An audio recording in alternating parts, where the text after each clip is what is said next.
नमस्कार मित्रांनो, तुला शिकवीन चांगला धडा 21 फेब्रुवारी प्रोमध्ये मोनीश्वरी अक्षराबद्दल बोलत असते आणि अधिपती व्हिडिओ बघत असतो. सगळं जरा जास्तच होतं. तो आता फोन फोडतो आणि निघून जातो. मोनीश्वरी म्हणते, आमचा शेवटचा घाव बरोबर बसला. विद्या म्हणते, इतक्या दिवसानंतर भेटले तरी भांडले. अक्षरा बोलायच्या पहिले मदन बोलतो, अक्ष, अगं कसा माणूस येतो, त्याच्याशी कसा संसार करणारीस तू. काकू तो अक्षला खूप बोलत होता. त्याला याचं पण भान नव्हतं की आम्ही समोर उभा आहे. अक्षरा म्हणते, नाही रे मदन, ते असे नाही येत, पण त्यांना राग आला ना म्हणून ती बोलत होते. मदन म्हणतो, राग एवढा कसला आलाय राग. इरा म्हणते, झालं, ही दरवेळेस ना अशीच करते. ते अधिपती जिजू आणि त्यांचे घरचे कसेही वागतात आणि ही त्यांच्यावर पांघरून घालते. अक्षरा म्हणते, इरा असं काहीच नाही. इरा म्हणते, ताई असं काही नाही म्हणजे. अगं माझं सोड, पण मदनचं तरी ऐक. तो तुझ्या लहानपणीचा मित्र आहे. अगं त्याला तुझी काळजी वाटते म्हणून तो बोलतो.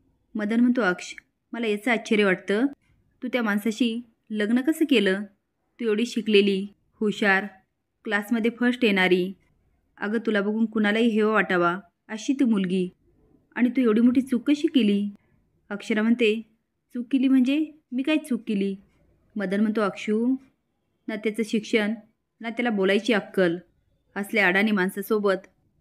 आता अक्षरा मोठ्याने ओरडते, मदन तू या सगळ्यामध्ये पडू नकोस.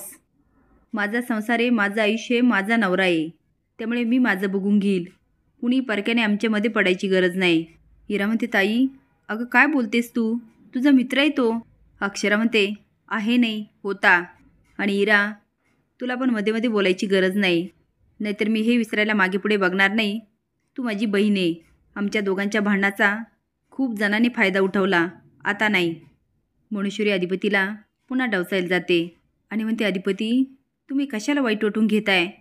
अधिपती म्हणतो, मग ते अशा कशाला वागतायत. मोनीश्वरी म्हणते, कारण त्यांचं सुख आता ह्या घरात नाही.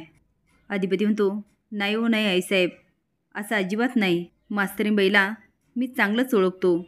एक मित्र म्हणून त्या मदनशी बोलतील आणि फिरतील पण ते आम्हाला कधीच धोका देणार नाही. आता भुवनेश्वरीचं पुन्हा डोकं बंद पडतं. असेच नवीन अपडेट जाण्यासाठी लाईक आणि सबस्क्राईब करा. धन्यवाद.